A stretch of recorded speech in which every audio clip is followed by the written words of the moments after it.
So now the going to the even in Vatkala Kali Adhyaya of Sutrasthan also Charak has given very much emphasis. Even Charak was the first uh, uh, person who classified Vat into 5 types. So coming to the आवरण, generally जब भी हम आवरण की बात करते हैं हम एकदम से ऐसा बोलते हैं अरे आवरण, तो really whether it is really a very complex phenomenon, इतना कॉम्प्लेक्स है क्या आवरण, अगर है तो क्यों है और नहीं तो क्यों है, नहीं तो क्यों नहीं है. So let's discuss and I have tried to here simplify the concept of आवरण. नो डाउट मुझे भी, मैंने भी लाइक माधव निदान में मधुकोष्टिका में जैसा लिखा है ना कि विषयाम अल्प मेधसाम, माधव निदान वाई is considered as best for निदान स्थान because he has compiled, Madhavkar has compiled all the good references from Charak Sushruta Vagbhat Brihatrayi and made the book. So similarly this is also not my original work, I have also studied and compiled some things here and I am going to present this before you. So मैंने जैसे कहा कि आवरण इतना ज्यादा complex है क्या सच में, अगर है तो क्यों और नहीं तो क्यों. So I hope I am audible and money too. Now starting from the व्युत्पत्ति ऑफ आवरण, in the Shabdakalpa Dhrum the व्युत्पत्ति of आवरण is given and according to that the उत्पत्ति का जो मीनिंग है आवरण का उसमें वलयित, वेष्टित, रुद्ध and Sambit. We are not going to discuss much the grammatical part of आवरण, just will directly go to the, but there are some important meaning coming out to this type of words and nirukti etc, so it is required to discuss. उसमें भी कुछ कुछ अलग अलग meaning आ रहे हैं उसमें से, इसलिए वो भी थोड़ा जरूरी है, अदरवाइज ये तो संहिता का लेक्चर हो जाएगा अगर निरुक्ति वगैरह में हम अटके रहे तो. वो practically also will discuss the concept. So in the nirukti, again in the Shabdakosh the word word meaning of avaran is given as a avarodh or a gati nirodh, that is obstruction or resistance or friction to the normal gati of vat. As we all know that the vata is Kapha and Pitta are considered as Pangu and Vayuna yatra niyante tatra gacchanti meghavat. It is the Vat only which gives gati. Not only the Vat itself is gatishil, but it is also responsible for gati of other doshas also, and similarly all the things whatever it's like Rasa Rakta Savan is there, Mutra Nishriman, Purish is there, Apanvay, whatever things are there, that gati is due to Vat. So whenever there is avrodha or gati nirodha takes place, is the meaning here to be considered by Avran. Vata dosh is the gatyatmak dravya within the sharir and its normal gati is hampered when it becomes avrut. According to this reference, this is abhisarpata balavata doshena abhibhuto durbalo doshah pratyavritta sana avrutta uchyate. When a abhibhut or durbal dosh gets avrutta by some balvan dosh or its gati normal functioning is hampered, then it is called as avrutta dosh. Coming to the next again further meanings of by Shabda Sindhu, that Aurak means Achadak and Avrutta means Achadit. Two meanings are there because when Avran takes place, there are two things are going on. That one is the Avran is going on and one dosh is Avrak which covers the others and the other dosh is Avrut which get covered by other dosh. सो दो प्रक्रिया यहाँ होती है, एक दोष है जो आवरण करता है दूसरे दोष को, दूसरा दोष है वो आवृत होता है. जो आवृत होता है वो almost we can say 100% of time it is वात दोष ओनली. वात कभी दूसरों को आवृत नहीं करता है. यस इट इज इन परस्पर आवरण, it is there.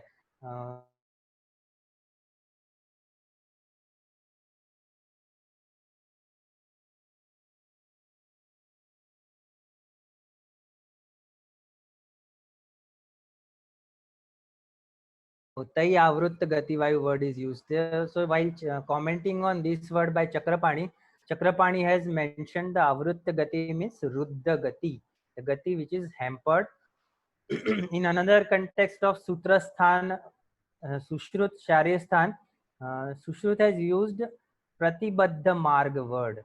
avrut marg word is used, and Dalhan, while commenting on that, he explained the meaning of that is pratibaddha marg, and on the same word Chakrapani has given meaning avrut marg means avruddha gati.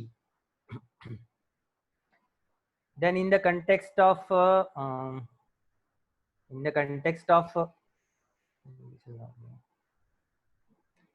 Kas Chakrapani says Pratighata means Avran, while in context of Shot, Baddha Marga meaning is given as a Avrut Marga by Chakrapani.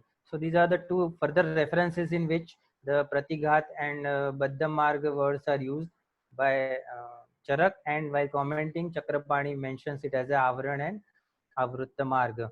Other further it is said we can say that आवरण के इतने सारे meaning उसमें उभर के आ रहे हैं, that is आच्छादन, अवरुद्ध गति, संग, पिधान, संवरण, प्रच्छादन, वेष्टन, वलयन, प्रवृत्त and संवृत्त. Various meanings which are found in the various संहिताs and टीकास. जो भी ओरिजिनल टेक्स्ट है और टीका है उसमें से जो भी आ रहे सभी मीनिंग्स वो यहाँ कंपाइल किया गया है. नाउ आवरण को समझने के लिए दो तीन सिद्धांत मैंने यहाँ रखे हैं. एक तो गति सिद्धांत है, दोषों का जो गति सिद्धांत है वो है, और दूसरे एक अनुपहत स्रोतस वगैरह है, दैट विल डिस्कस नाउ. थोड़ा बहुत तो थियोरेटिकल समझना पड़ेगा, बाद में हम जाएंगे आगे. तो गति सिद्धांत में अगेन चिकित्सा स्थान 28 जो वातव्याधि चिकित्सितम है चरक का, उसमें चरक हैज गिवन अव्याहत गति वर्ड. अव्याहत गति शब्द यूज किया चरक ने. सो in which while explaining the tika, Chakrapani has mentioned two meanings of that, two significant words used by Chakrapani. उसका जो meaning बोला है उसमें अपरित्यक्त स्वमार्ग, अव्याहत गति के लिए अपरित्यक्त स्वमार्ग एंड अनावृत्त मार्ग, दोनों ही इंपॉर्टेंट मीनिंग चक्रपाणी ने दे दिया अव्याहत गति को एक्सप्लेन करते हुए, टीका करते हुए. सो व्हाट इज आवृत्त इज हियर अनावृत्त मार्ग की बात हुई, तो व्हाट इज आवृत्त देन? आवृत्त मार्ग means resistant to the normal गति ऑफ वायु. So whenever there is absence of resistance to object it moves in its own मार्ग, स्रोतस, धमनी एक्सेट्रा, वो अपने आप चलता रहेगा without any resistance. This is known as अव्याहत और प्राकृत गति. सो कोई भी अवरोध के बिना जब भी चलता रहता है, रस रक्त संवहन हो या जो भी हो, वात से ही होता है. जब भी उसमें कोई अवरोध नहीं होता है तो दैट इज कॉल्ड एज अव्याहत गति और अपरित्यक्त स्वमार्ग और अनावृत्त मार्ग. परित्यक्त मार्ग क्या है? तो फिर व्हाट इज परित्यक्त मार्ग? इन शरीर वात is considered as one of the शरीर द्रव्य. सो परित्यक्त मार्ग मीन्स शरीर द्रव्य is unable to maintain its स्वमार्ग, खुद का मार्ग जो है उससे भटक जाता है कहीं ना कहीं. So another word used for this परित्यक्त मार्ग हम जनरली यूज नहीं करते व्यवहार में, उसके लिए विमार्ग शब्द का यूज होता है. विमार्ग इज द सिनोनिम फॉर परित्यक्त मार्ग. So all the doshas have a normal shakha koshta gati, which when maintained, doshas are able to maintain their normal function. So vata dosh is again considered as rajagun dominated. It is the one which gives initiating force or prerak for the movement of all other dosh dhatu mal. Dosh means here to take dosh dhatu mal or. So when gati of all this is significant, when vata dosh gets avrut or vimarg ashrit, various disease process begins within the body. So उसमें कुछ भी गड़बड़ नहीं होनी चाहिए, ये चलते रहना चाहिए. जनरली हम ऐसा बोलते हैं ना कि जब हेल्थ रहती है तब हमें उसका इम्पोर्टेंस पता नहीं चलता है. When we are healthy, we do not significantly we do not think about our healthy status and normal process going on in our body. जब भी उसमें कुछ भी disturbance होता है, then it becomes suddenly significant and we notice it during our day-to-day life. Similar thing है जब patient में. So again एक यहाँ मैंने जो चित्र दिया है वो balloon का दिया है, because I think it is the correct example of आवरण. Further Charak in चिकित्सा स्थान says that वायोः धातु क्षयात् कोपो मार्गस्य आवरणेन च. Vata in normalcy, healthy individual responsible for homeostasis, normal gati of all the dosha dhatu, etc., and readily gets vitiated when dhatu kshay takes place और either मार्ग आवरण takes place. Madhav निदान में जब भी कोई चैप्टर शुरू होता है तो मधुकोश टीकाकार ने उसमें बताया कि यही चैप्टर के बाद दूसरा चैप्टर क्यों मेंशन किया, तो उसका रीजनिंग दिया. वैसे ही लास्ट लेक्चर में Byadgi sir has explained the concept of agni, I think, and so we can say that agni mandya janita dhatu kshayad vata prakopo bhavati.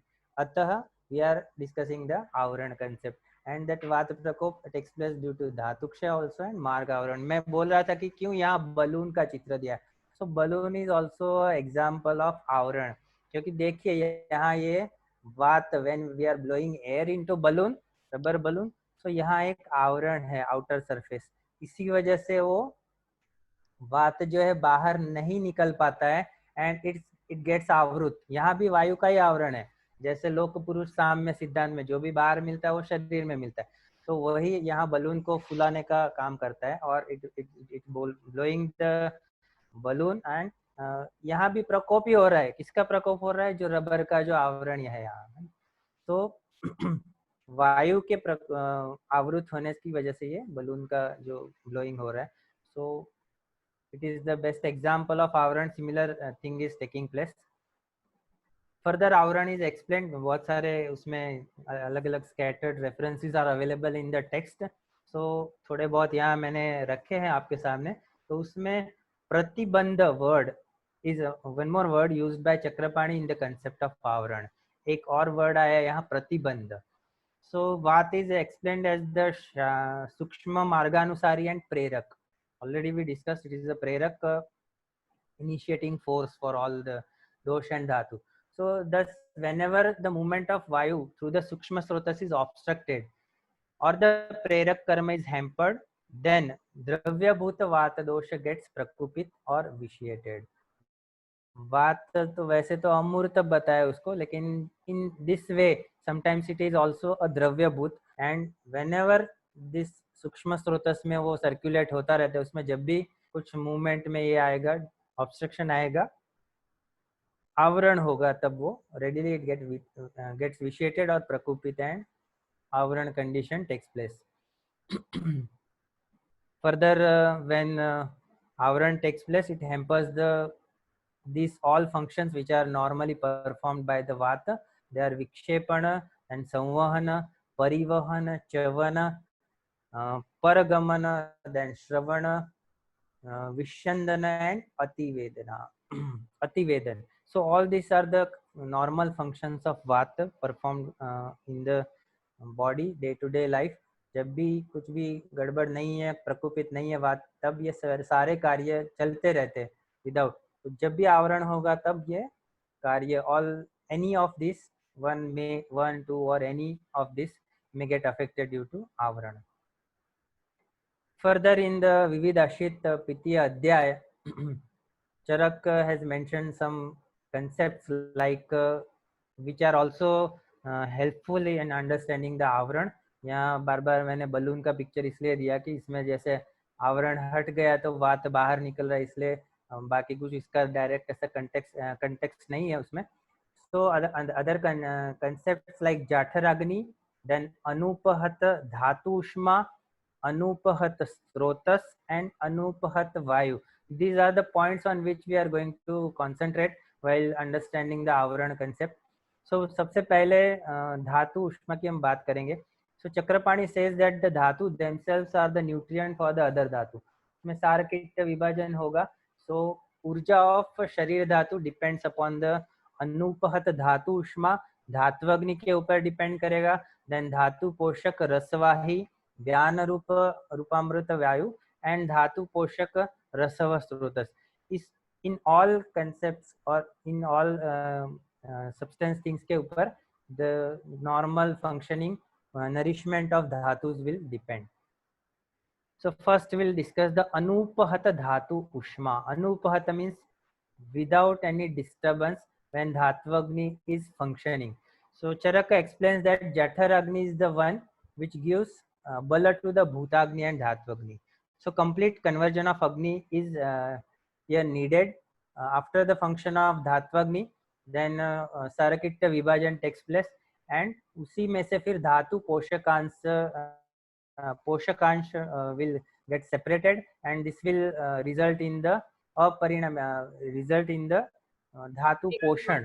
So whenever this dhatu poshakansh is affected, agni is affected, this will result in the formation of samadhatu. अपरिणमित अपरिणमित धातु रह जाएगी क्योंकि अग्नि मांद्य है ये, and this samadhatu which offers resistance to the normal गति of वात दोष. जब भी रस धातु प्रॉपरली फॉर्म होगी तो वो अपने प्राकृत कार्य प्रीणन वगैरह और अन्य धातु का पोषण करेगी, और जब भी अग्निमांद्य की वजह से धातु पोषकांश नहीं होगा, साम धातु होगी, that will again provides resistance to the normal गति of वात दोष, क्योंकि इसमें आमता है, सामता है, इसलिए. Hence the homeostasis is in the context of dhatu poshakansha is brought about by the dhatu ushma. Therefore it can be said that it is responsible for dhatu urja. So dhatu ushma का भी role है आवरण होने में या नहीं होने में. Similarly अनुपहत मारुत और वात if we consider it as a अद्रव्यात्मक, then also it can be understood by विक्षेपण कर्म. वात का विक्षेपण कर्म से उसको द्रव्यात्मक नहीं है तो भी हम ग्रहण कर सकते हैं. नाउ इन द ग्रहणी दोष चिकित्सा अध्याय, चरक हैज मेंशन्ड दैट व्यान वायु is responsible for the continuous विक्षेपण ऑफ रस रक्तादि धातु. व्यान और हृदय कृष्ण देहचारी महाजव, विक्षेपण कर्म के लिए व्यान धातु रिस्पांसिबल है. सो रस रक्तादि धातु के पोषकांश के लिए भी वो रिस्पांसिबल है. So whenever there is a sama dhatu are formed, they disturb the normal gati of vat. So gati is restricted and poshakansha is not made available to the dhatu, thus leading to the urja hanan, and hence further dhatu get undernourished or remains undernourished, and धातु क्षय भी हो जाएगा और उससे भी further धातु ऊर्जा का भी हनन होगा, and further वात प्रकोप also will take place. Similarly, there is a concept of anupahata srotas, means normal functioning of srotas is also very much important. Sushruta ने जैसे कहा ही है कि ख वैगुण्य is the word used. कुपितानामि दोषाणाम शरीरे परिधावता यत्र संग ख वैगुण्य. So ख is here स्रोतस. So स्रोतस जब भी नॉर्मल फंक्शनिंग कर रहे हैं तो उसमें विगुणता नहीं होगी, और even if there is a mild दोष प्रकोप, व्याधि will not be produced. Generally ख वैगुण्य से हम मॉडर्न जो वर्ड है लीजन को भी हम अंडरस्टैंड करते हैं कि generally correlated with. So whenever there is a ख वैगुण्य made available, दोष संग takes place and leads to व्याधि उत्पत्ति. So ख vikruti here itself explains that the swarup of Akash Mahabhuta, that is specific area that is changed, pratighat guna of Akash is reduced and pratighat is increased. So kha is again can be understood by Akash Mahabhut. So उसमें जो आकाश से अप्रतिघात गुण जो है वो यहाँ कम हो जाता है और उसकी वजह से प्रतिघात शब्द रेजिस्टेंस इंक्रीज होता है. सो आकाश महाभूत की विकृति से ख विकृति होगी, रेजिस्टेंस प्रतिघात will increase, and that may further leads to प्रतिघात to the functioning of vata dosh. Here pratighat develops sanga and may lead to further vyadhi utpatti. यहाँ एक अप्रतिघात word is also is there and that is responsible for the प्रसरण और circulation. एक यहाँ ये भी है कि at definite extent small amount of प्रतिघात इज रिक्वायर्ड. थोड़ा बहुत तो प्रतिघात जरूरी भी है, नहीं होगा तो क्या होगा, वो पोषकांश भी है वो ऐसे ही चला जाएगा. बट जो भी प्रतिघात है it is non significant, negligible and non-recordable, occurs at fastest rate which maintains the constant condition of homeostasis. So normal स्रोतस में आहार रस का एब्जॉर्ब होने के लिए भी थोड़ा बहुत प्रतिघात तो जरूरी है, but it is not that much significant और फास्ट होता है. जब भी ये सिग्निफिकेंट हो जाएगा प्रतिघात, then it hampers the gati of vata and may lead to either अवरोध और वात दोष आवरण. फर्दर यहाँ तो क्लियर लिखा है कि कफ पित्त एंड रक्तादि धातु आवरण, तो ठीक है, but how to understand the role of स्रोतस इन परस्पर आवरण. सो उसके लिए भी एक अवेलेबल है reference in the Charak that in वातकला कलीय अध्याय वात इज कंसिडर्ड एज अमूर्त, असंघात एंड अनवस्थित द्रव्य. हाउ डज इट प्रकोप प्रशम टेक्स प्लेस. तो कांकायन ऋषि जो है उन्होंने उसके आंसर में बोला है कि रुक्षता, लघुता, शीतता, दारुणता आदि लक्षण they are seen in the स्रोतस which leads to the प्रकोप of अमूर्त वायु, while स्निग्ध आदि गुण जो भी है, स्निग्ध और उसके रिलेटेड जो गुण है, they act as a leads to the प्रशमन of वात दोष. सो भले ही वात दोष अमूर्त कहा गया है, लेकिन इन गुणों से वायु का प्रकोप देखा जाता है, रुक्षादि गुण से और स्निग्धादि गुण से उसका प्रशमन देखा जाता है, तो उससे हम उस वायु का ग्रहण कर सकते हैं. Thus, तो वो whatever is taking place, that is also taking place in the स्रोतस. So in paraspara avran also this concept help to understand this. So उत्पत्ति of disease also depends on the anupahata स्रोतस, normal functioning of the स्रोतस. In this chart further it is clear that upahat agni again रोगा सर्वे अपि मंदे अग्नो, तो यहाँ भी उसका रोल डेफिनेटली होगा. सो अपरिणमित धातु और साम धातु, उससे तीन चीज हो सकती है उसमें. एक तो है अस्त्रावित इन द स्रोतस, अस्वीकारिक बाय द धातु एंड अवितरित. 3 थिंग्स में टेक्स प्लेस. सो एक तो स्रोतस में श्रवण नहीं होगा, उसको धातु स्वीकार नहीं कर पाएंगे बिकॉज सामता है उसमें, नॉर्मल नहीं है. एंड अवितरित remains undistributed and further it is considered as मल. सो नॉर्मल विक्षेपण बल ये सभी नहीं होगा, इसलिए वायु तो क्या होगा, वायु के गति में तो अवरोध आ गया कि वायु को तो पता है कि सिर्फ उसको सप्लाई करना है, उसको दौड़ा के सर्कुलेट करके सभी जगह सप्लाई कर देना है जो भी धातु है. अगर वो साम धातु है, अपरिणमित धातु है अग्निमांद से, तो वात के फंक्शन में वायु भी कंफ्यूज हो जाए कि अब इसका क्या करना है, कोई उसको ले ही नहीं रहा है, nobody is accepting it because it is मल स्वरूप साम है. Then विक्षेपण बल is not enough for अभिवहन and then it will lead to अपरिणमित, अविकृत, अस्वीकारिक साम धातु causes आवृत्तवात. Then उसी से आगे फिर आवरण हो सकता है. Now coming directly to the आवरण, अभी तक तो हम maybe we were talking about the physiology और pathophysiology. Now directly coming to the आवरण, एक चीज हमेशा याद रखनी है, मैं हमेशा स्टूडेंट्स को भी बोलता हूँ, क्योंकि our main target is the students, whether PG हो या यूजी हो, जो भी है, तो हमारा जो क्या बोलते हैं टारगेट और द स्टूडेंट्स है उनको समझाने के लिए ये 2 चीज याद रखनी हमेशा. एक तो ये है कि आवृत्तस्य कर्मणाम हानि स्याद आवरकस्य कर्मणाम वृद्धिमता. जब भी आवरण होता है तो उसका डायग्नोसिस यहाँ very easy to discuss or explain, but when practically we go to the bedside while making diagnosis or while deciding the line of treatment, चिकित्सा जब भी डिसाइड करते हैं तो उसमें आवरण का निदान करना बहुत ही डिफिकल्ट लगता है सभी को. तो मैं स्टूडेंट को भी एडवाइस करता हूँ कि ये 2 बातें हमेशा याद रखना है कि लक्षणों से तो कैसे जानेंगे आवरण को, तो आवृत्तस्य कर्मणाम हानि स्याद आवरकस्य कर्मणाम वृद्धिमताम. जो भी आवृत्त दोष है उसके कर्म की हानि और आवरक के कर्म की वृद्धि, उससे हम जान सकते हैं. आगे examples with examples will discuss. So पहले जो 2-3 दोषावृत्त वाद के हैं तो उसमें भी ये क्लियर हो जाएगा कंसेप्ट में कि आवृत्त यहाँ कौन है. तो यहाँ आवृत्त दोष इज वात इन जनरल, यहाँ टाइप्स की बात नहीं है, इन जनरल वात दोष इज आवृत्त एंड पित्त इज आवरक. So here also you can see by लक्षण, आवरक के लक्षणों की यहाँ वृद्धि है. 1 by 1 I am not reading each and every लक्षण बिकॉज आप सभी सुज्ञ हैं, आप all are expert. So just I'm not reading all the लक्षण like दाह तृष्णा एक्सेट्रा. पित्त आवरक दोष है उसके लक्षणों की यहाँ वृद्धि दिख रही है, और आवृत्त वात के दोषों की, वात के लक्षणों की हानि दिख रही है यहाँ। सो वैसे यहाँ कफावृत्तवात में भी है कि कफ के लक्षणों की वृद्धि दिख रही है और वात के लक्षणों की हानि दिख रही। तो एक ये सिंपल कंसेप्ट है।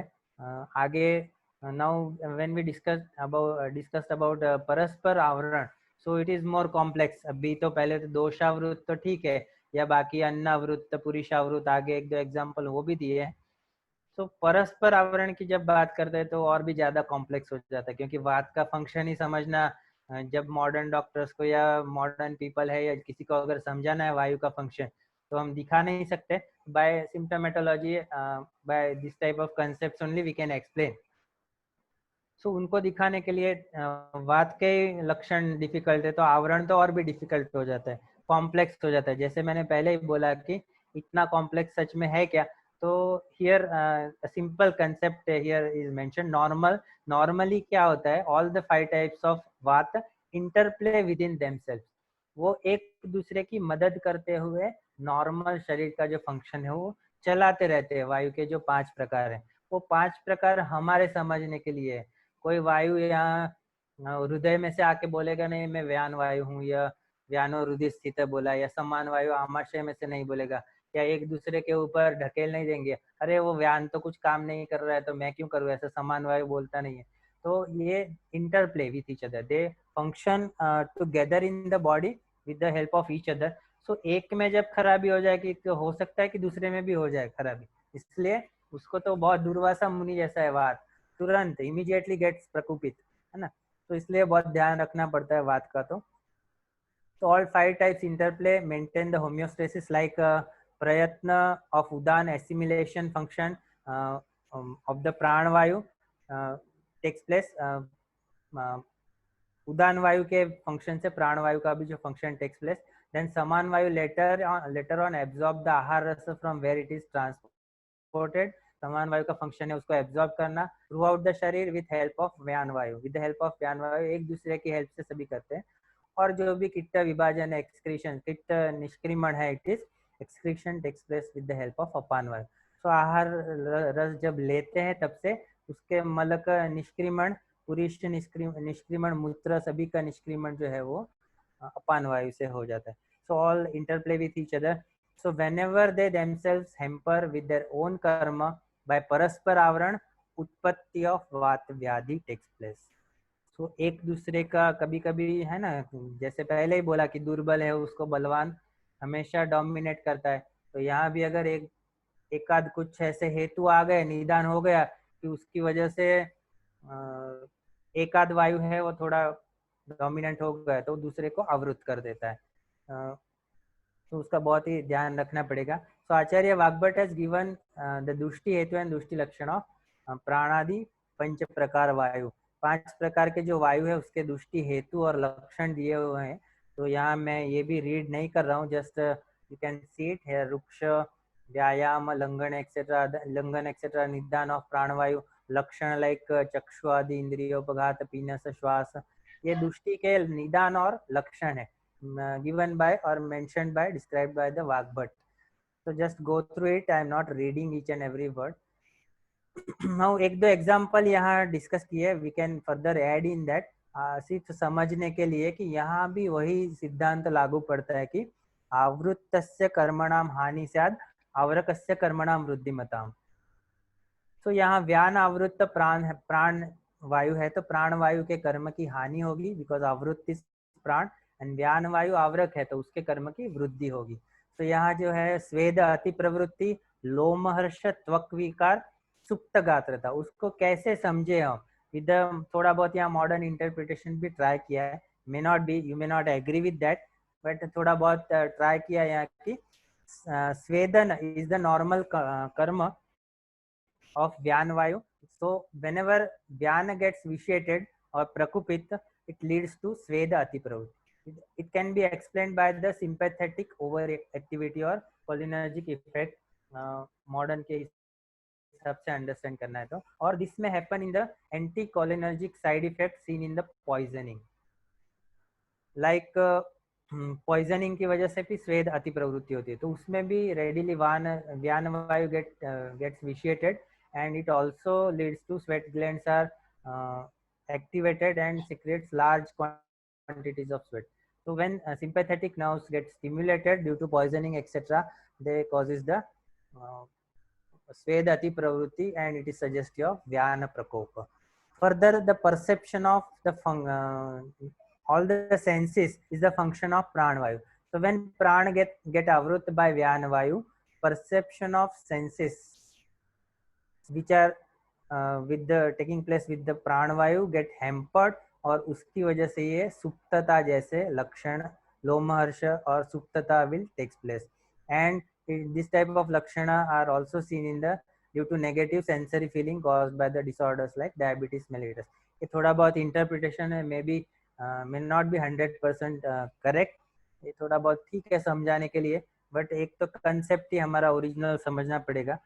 फर्दर यहाँ एक ये भी दिया हुआ है कि त्वक विकार में जो भी डिहाइड्रेशन होता है और एक्सेसिव स्वेटिंग होता है, और एक्सेसिव स्वेटिंग जो व्यान की वजह से होगा, आवरण की वजह से होगा, उसकी वजह से दैट में लीड्स टू त्वक विकार also due to dehydration function. अभी इस सीजन में तो बहुत ज्यादा त्वक विकार के पेशेंट मिलते हैं, तो उसमें भी व्यान का आवरक कर्म में भी रिस्पॉन्सिबल फॉर दैट.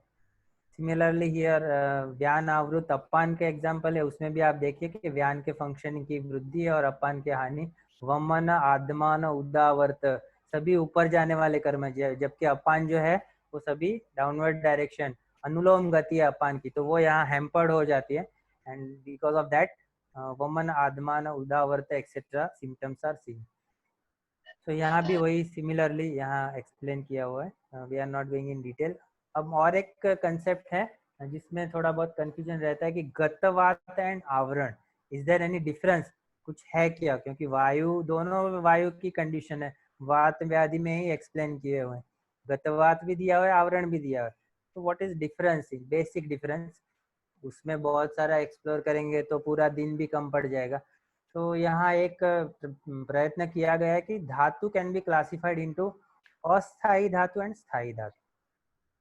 अस्थाई धातु कौन सी है, तो अस्थाई धातु are the ones which are द्रव स्वरूप धातु and undergoing conversion.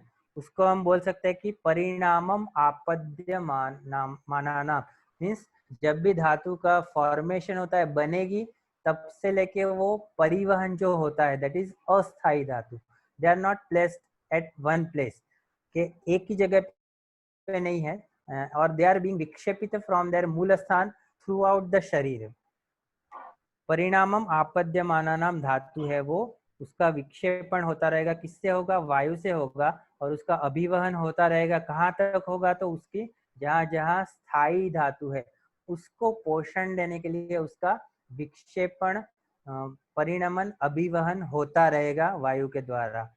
And this परिणमन अभिवहन प्रक्रिया टेक्स प्लेस इन द मार्ग विच इज नोन एज स्रोतस. स्रोतस के द्वारा उसका परिवहन होता रहेगा, और प्रकुपित दोष have the capacity to further vitiate both the स्थानस्थ धातु एज वेल एज मार्गगत शरीर धातु.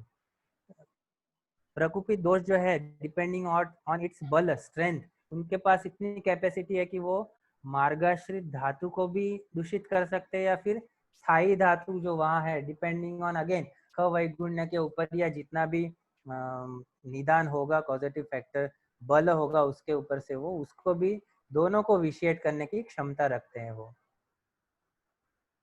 This is again reference of Charak विमांसान. तेषां प्रकोपात स्थानस्थैव मार्गगश्च शरीर धातवः प्रकोपम आपद्यते. स्थानस्थ और मार्ग दोनों शरीर धातुओं को दूषित कर सकते हैं दिस दोष.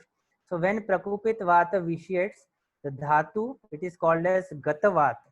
जिस प्रकुपित वात जब भी ये धातु को दूषित करेंगे उसको गतवात कहेंगे. मीन्स वात प्रकोप विथ स्पेसिफिक निदान, उसके लिए स्पेसिफिक वो निदान चाहिए कि जो स्थानस्थ धातु को या धातुओं को वहां जाके दूषित करे, दैट इज गतवात. वायु goes there and vitiates, occurs as initiative factor to interplay with the specific धातु like आमाशय गतवात. तो स्पेसिफिक निदान की वजह से वात का प्रकोप होगा और वो आमाशय में जाके आमाशय को दूषित करेगा, तब उसको आमाशय गत वात बोलेंगे। In this context, the specific निदान for each and every गतवात related disease must be observed. Specific निदान होगा तभी वो वहां जाके, पक्वाशय गतवात है तो वैसे निदान चाहिए होंगे कि जो पक्वाशय को ही दूषित करे। बीच में आमाशय भी आता है लेकिन उसको नहीं करेंगे, वैसे ही स्पेसिफिक निदान है वो आमाशय को जाके। वैसे ही रक्तगतवात है, मांसगतवात है, उसको हम समझ सकते हैं कि उसके स्पेसिफिक निदान की वजह से उसी धातु में या उसी स्थान पे जाके वो उसको विशिएट करेंगे, लाइक कोष्ठगत, रक्तगत एक्सेट्रा। हियर धातु फंक्शंस लाइक दूष्य, और जब भी उस धातु की दुष्टि होगी इस वायु से तो वो धातु जो है वो भी अगेन दूष्य हो जाएगी और उसकी दुष्टि के लक्षण भी मिलेंगे। जबकि आवृतवात में क्या होगा, गत, ये बात किसकी हो रही है, गतवात की हो रही है। आवृतवात में क्या होगा कि ये जो धातु है या दूष्य है, लाइक रक्तावृतवात है या मांसावृतवात है, तो ये धातु वायु का सिर्फ आवरण करेंगे और उसमें धातु दूषित और दूष्य करके रोल प्ले नहीं करेंगे। They will not further vitiate others, and उसके दुष्टि के नहीं लेकिन प्रकोप लक्षण जरूर दिखेंगे उसमें। तो उसमें थोड़ा माइन्यूट डिफरेंस है वो, जैसे मैं बोल रहा हूँ कि theoretically it is easy, practically very difficult to identify this गतवात एंड आवृतवात। So in case of आवरण, पित्त, कफ and रक्तादि धातु play role of दोष or initiative factor and hamper गति of वात in turn leads to आवरण और अवरुत्ता। तो यहाँ दोनों में फर्क जो है वो भी यहाँ दिया हुआ है कि धातुगत वात में हम देखें तो ये गतवात का कंसेप्ट है, ये रक्तावृत्तवात का। आप सभी तो उसको जानते हैं तो ज्यादा उसके डिटेल में नहीं जा रहा हूँ। तो रक्तगत वात है तो उसमें रक्त वायु जो है रक्त को जाके वहां जाके दूषित कर रहा है, रक्त से वायु का आवरण नहीं हो रहा है। तो उसमें पूरा रक्त के दुष्टि के लक्षण, and then later on this रक्त धातु आल्सो acts as an दूष्य and may vitiate other धातुस as well as further दोष प्रकोप, further दोष एंड बाकी जब भी उसको पैथोजेनेसिस कंटिन्यू रहेगी। वेरएज इन रक्तावृतवात क्या है कि रक्त के द्वारा वायु का आवरण हुआ है, उसमें रक्त के थोड़े बहुत लक्षण दिखेंगे और जब भी उसका आप आवरण दूर कर देंगे दैट विल बी सबसाइडेड। तो उसको आइडेंटिफाई करना थोड़ा डिफिकल्ट है, ये सभी लक्षण minutely we have to observe. तो वैसे ही थोड़े यहाँ मांस मेदोगतवात के लक्षण दिए या मांसा अवृतवात, मेदो अवृतवात, सेपरेट लक्षण are mentioned here, you can go through, आप थोड़ा देख लीजिए। उसके ऊपर हम ज़्यादा डिटेल नहीं जा रहे क्योंकि टाइम भी उतना नहीं है, हमारे पास समय इतना नहीं है। दिस इज अस्थि मज्जागतवात, अस्थि आवृतवात, मज्जा आवृतवात हियर मेंशन, सिमिलरली शुक्रगतवात एंड शुक्र आवृतवात। I think this is sufficient for further. जैसे आगे परस्पर आवरण के एग्जाम्पल दिए, यहाँ अन्नावृतवात के लक्षण दिए कि भुक्ते कुक्षोच रुजा एंड जीर्णे शमयति। यहाँ भी अन्न के प्रकोप के लक्षण यहाँ अन्न के दिख रहे और वायु के हैम्पर्ड दिख रहे, क्योंकि आवरक इज अन्न एंड आवृत्त दोष इज वात। तो उसको भी थोड़ा यहाँ मॉडर्न के हिसाब से समझाने की कोशिश की है, आप देख लीजिए उसमें, क्योंकि डिटेल में हम नहीं जा रहे समय के अभाव की वजह से। वैसे ही मूत्र आवृतवात, यहाँ भी मूत्र के मूत्र अति प्रवृत्ति सीन, सॉरी अप्रवृत्ति सीन एंड आधमानम च बस्तो, क्योंकि मूत्र निष्क्रिमणि अपान वायु का काम है, तो इसलिए मूत्र अप्रवृत्ति दिख रही है। वैसे भी मूत्र के फंक्शन की वृद्धि दिखनी चाहिए, लेकिन वो मूत्र की वृद्धि हो रही है लेकिन बिकॉज ऑफ वेग धारण एक्सेट्रा अप्रवृत्ति, उसका अपान वायु आवरण हो गया इसलिए वो प्रवृत्ति कम हो जाएगी। के एग्जांपल्स यहाँ दिए कि एटोनिक ब्लैडर में similar symptoms are seen which can be correlated with the इस मूत्रावृत्त। यार पुरुषावृत्तवाद की बात की गई, उसमें भी ऐसा ही है, अति विबंध परिकर्तिका इज देयर, सो यहाँ भी फिशर एक्सेट्रा की बात की गई है।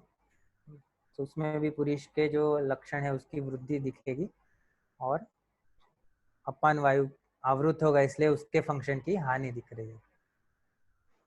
नाउ द अप्लाइड एस्पेक्ट, उसको कैसे समझेंगे आज के परिप्रेक्ष्य में, और जब भी पेशेंट आएगा तो मैंने जो भी यहाँ एग्जांपल्स दिए मेरे अंडरस्टैंडिंग या मुझे जो भी समझ में आया उसके हिसाब से दिए।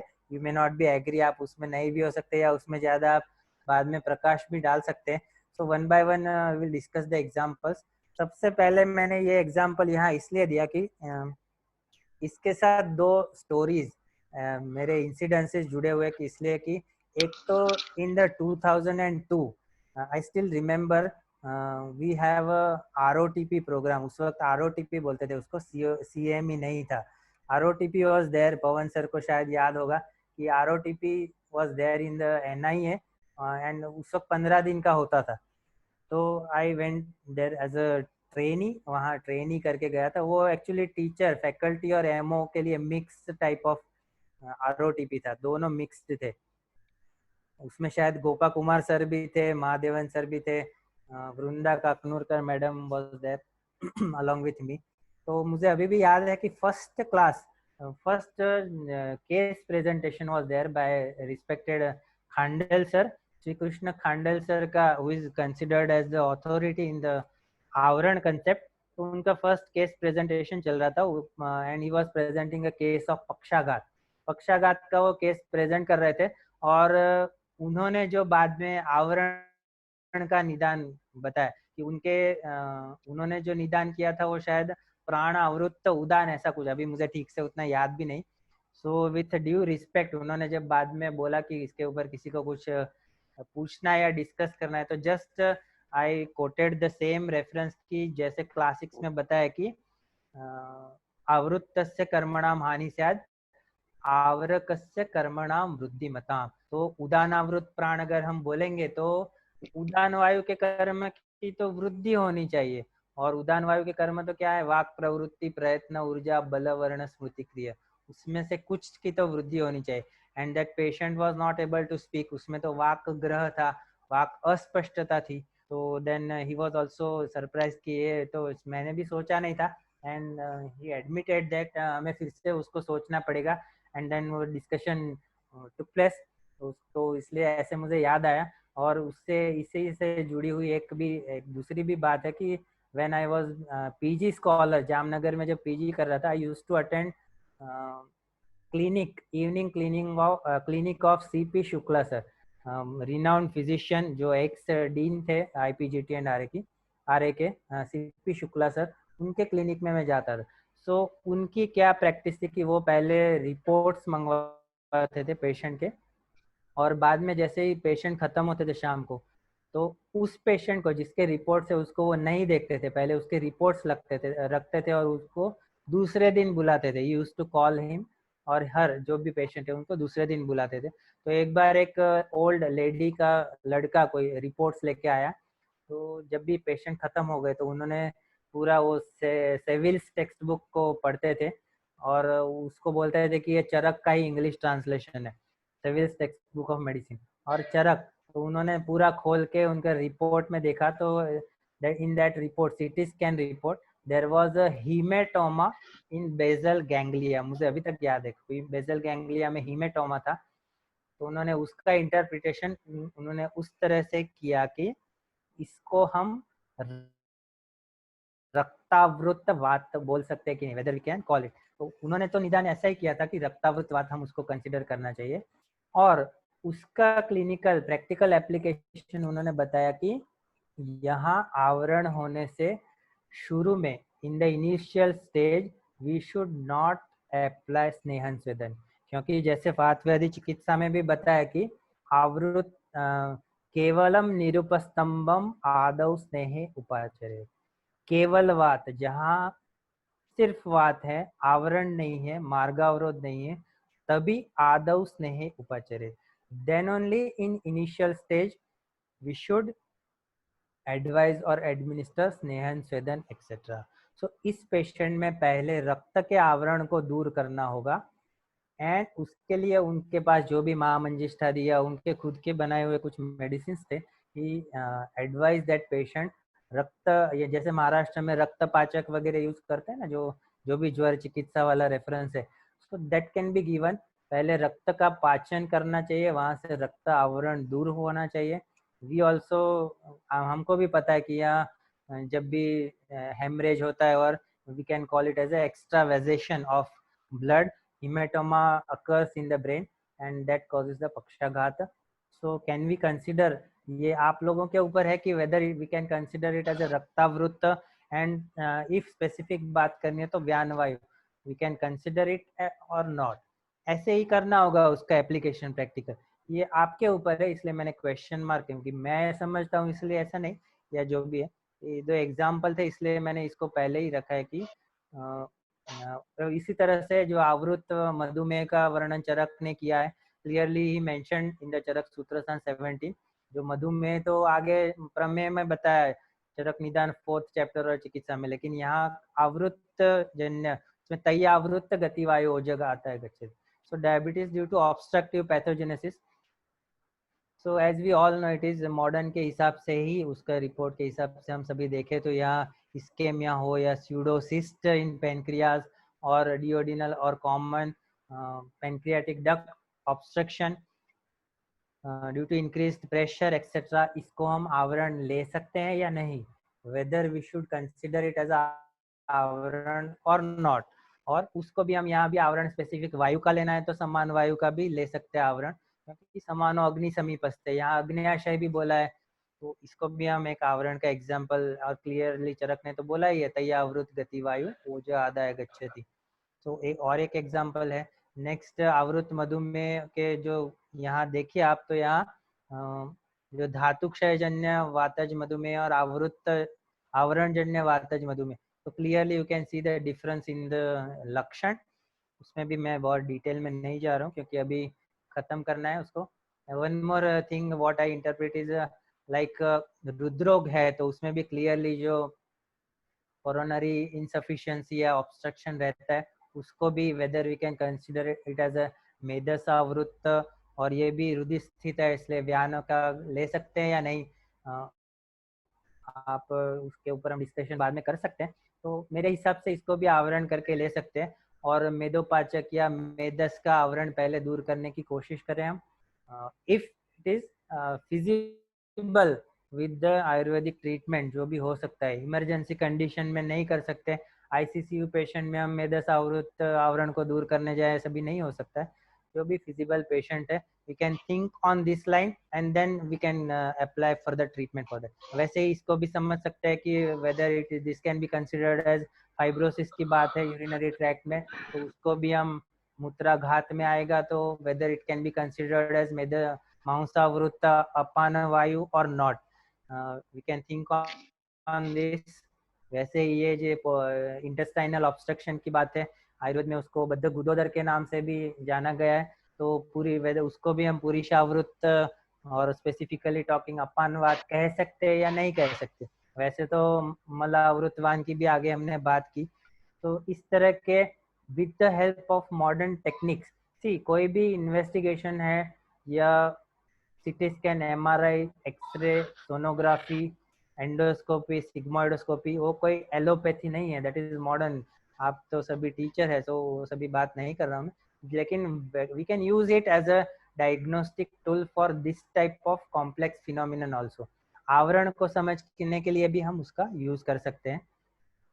और last but not the least की the present pandemic situation COVID. So COVID को भी हम अगर बोले तो उसको भी आवरण बोल सकते हैं, क्योंकि उसमें भी कफ का जो होता है आवरण, एंड फुफ्फुस में होता है, this is the 3D image of the Covid patient, and you can C very much, यहाँ देखिए अभी आवरण ही है, नहीं तो क्या है। और उसको एक्चुअली दिस इज द पस, बाद में पस हो जाता है, कंसोलिडेशन हो जाता है, that is different thing, pneumonic condition. But उसको भी हम प्राणवायु का आवरण ही बोल सकते कफ के, क्योंकि कफ के लक्षणों की वृद्धि दिखती है वहाँ, जो भी है कास है, श्वास कष्टता है, वो सभी कफ के लक्षणों की वृद्धि है, और प्राणवायु के कर्म की हानि भी है। तो अवृत्तस्य कर्मणाम हानि स्यात् आवरकस्य कर्मणाम वृद्धिमता। So we can also think on this line. तो वैसे देखा जाए तो ये सभी condition can be considered as avarana. जितने भी पेशेंट ओपीडी में आते हैं, ओपीडी आईपीडी में एडमिट होते हैं, सभी को हम आवरण कह सकते हैं और नहीं भी कह सकते। So it depend on a person, भेदता ही भेद्यम अन्यथा भिन्नति, पुरुषम पुरुषम वीक्ष्य।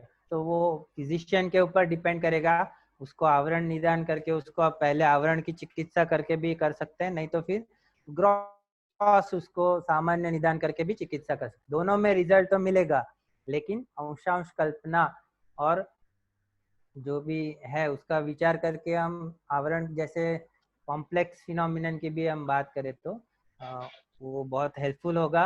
इन the last I will definitely have some acknowledgement कि उसमें जो भी मेरा प्रेजेंटेशन है, मैंने जैसे बोला कि माधवकर ने कंपाइल किया है, वैसे मैंने भी किया, वहीं से कंपाइल ही किया है सभी। और उसमें मेजर जो पार्ट है थोड़ा बहुत सत्यनारायण ओझा, सत्येंद्र ओझा सर जो है अभी सांगली में डायरेक्टर, उनका थोड़ा बहुत मुझे मिला था, and with his due permission I have included his some concept in this presentation, so I acknowledge this. और बाकी जो भी अथॉरिटी है रोग निदान के ही हमारे माननीय बघेल सर है, MS बघेल सर है, खांडेल सर है, कर सर भी है, और सभी यादगी sir is there, Pawan sir खुद है अभी, बहुत सारे लोग हैं, उपाध्याय सर जी है सीनियर हमारे ग्रुप में रोग निदान में। अभी यहाँ कितने लोग जो यहाँ जुड़े हुए हैं वो पता नहीं है, उन सभी को भी मैं धन्यवाद बोलूँगा, acknowledgement. And take home messages, आवरण हमारे जीवन में अभी जरूरी भी है, so stay connected, stay covered, stay avrita, और अभी इस आवरण की तो सभी को जरूरत ही है, मास्क पहन के रखिए and stay safe at home. So यहीं पे मैं मेरा कंक्लूड करूंगा। इसके ऊपर किसी को भी ऐड करना है, कुछ अपने विचार रखने हैं तो वेलकम है। मैंने जैसे पहले ही बोला कि आई am not the expert, just I put fourth my views before all learned people. Thank you, thank बहुत यू। बढ़िया आनंद जी, मजा आया। धन्यवाद सर। आनंद जी बहुत बढ़िया प्रेजेंटेशन रहा, अच्छा लगा, वेरी जी नाइस। सर, धन्यवाद आपको। बढ़िया प्रश्न हो तो हाँ, बाकी लोगों से जो और इनपुट्स मांग लीजिए सर, जो लोग और अपना विषय में इसमें रखना चाहते हैं। जी सर, बहुत सारे लोग हैं जो एक्सपर्ट है इसमें, कुछ और ऐड कर सकते हैं इसीलिए एक ओपन डिस्कशन मैंने लिखा उसको, यस तो सर, 2-4-5 मिनट वो भी रहना चाहिए, क्योंकि और लोगों की अगर कुछ ऐड भी करना चाहते हैं जरूर तो होगा, ऐड कर किसी का ना कुछ तो एक्सपीरियंस होगा, अनुभव होगा। Wonderful lecture Pol sir, thank you very much. आपने सब जितने practical also and theoretical also आपने पूरे जितने रेफरेंसेस है वो कंपाइल करके थ्योरी में से प्रैक्टिकल में कैसे जाना है, एंड अभी जो करंट सिचुएशन है कोविड, उसके ऊपर भी आपने ये किया है। So thank you very much. हमारे टीचर्स तो है ही, लेकिन पीजी स्टूडेंट्स और जो यूजी स्टूडेंट्स है वो भी यहाँ पे स्टूडेंट्स ही है, पीजी Yes. स्कॉलर और यूजी। यस, सो इसमें जैसे वार्षणी सर ने और पवन सर ने बोला है, those who are right now attending this webinar and those who want to focus particular point, or those who want to discuss few further points, they are always welcome in sport. So I'm requesting to all of you, if anyone is like ready to give input, or anyone wants to add something, they are welcome. They can start their mic, they can unmute themselves, and they can discuss with. किसी को कुछ बोलना है, बताना है, और कुछ points add करने हैं, so all are welcome, because परिषद में सब सीनियर और बहुत एक्सपर्ट लोग हैं। जी 63 लोग, 63 जुड़े हुए हैं। यस, मैं चाहूंगा कि कोई अपनी बात भी रखे और सभी को सुनने को मिलेगा। ग्रुप डिस्कशन करने से अच्छा है हम लोग अभी जूम पे साथ है तो we can discuss it. Varshney sir तब तक आप, हाँ तब तक आप वार्षणी सर, मैं आपको रिक्वेस्ट करूंगी कि आप इसमें इसके बारे में आप जो इलैबोरेट करना चाहते थे आप प्लीज स्टार्ट कीजिए। उसके बाद मैं पवन सर को रिक्वेस्ट करूंगी ये स्पेसिफिक दिस लेक्चर के बारे में ये कंक्लूड करने के लिए। पहले वार्षणी सर आप प्लीज स्टार्ट कीजिए। धन्यवाद मैडम के लिए।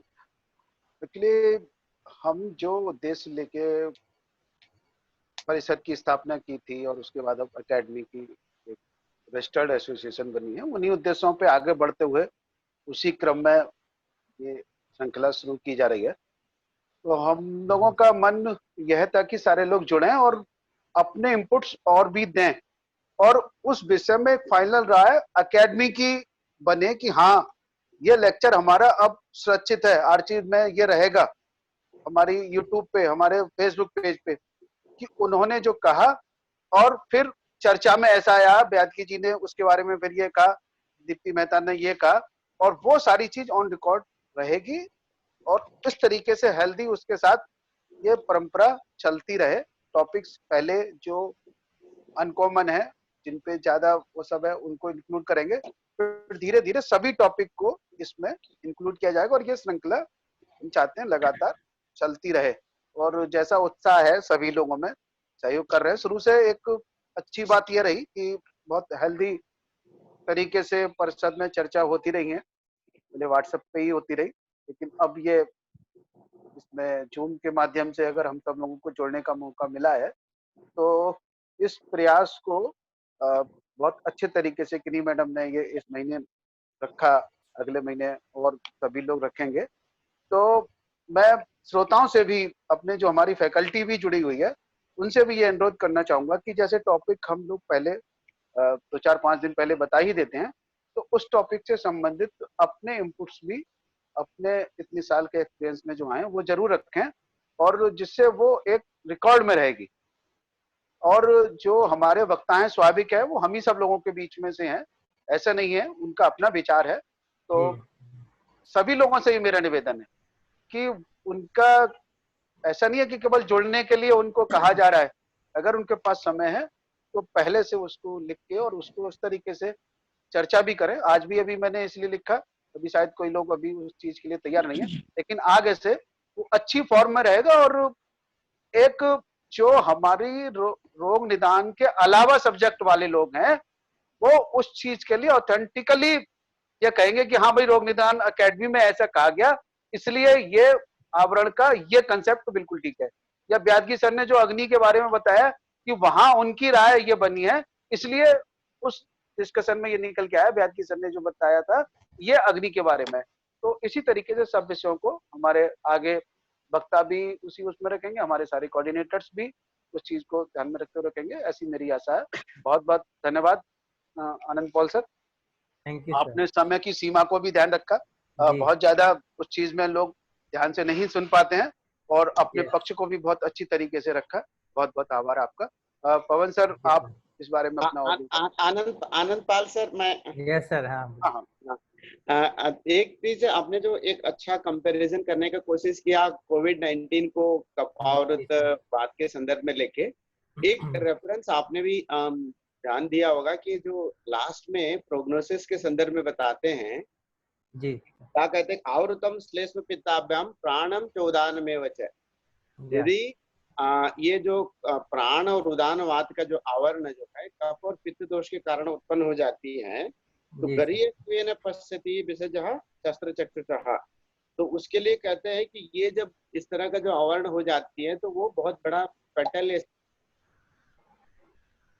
मेरे ख्याल से एक जो कंसेप्ट आपने जो जनरेट किया है कि जो उदान, स्पेशली जो आपने सब वात को लेके बट स्पेसिफाई कर देते तो उसको थोड़ी सी प्राण और उदानवाद को लेके कफ का लेके बात कर लिए होते, तो मेरा एक अपना ओपिनियन है that is more appropriate, because वो फटल कंडीशन को क्रिएट करता है और कोविड-19 यही तो कर रहा है and the people are dying because of that.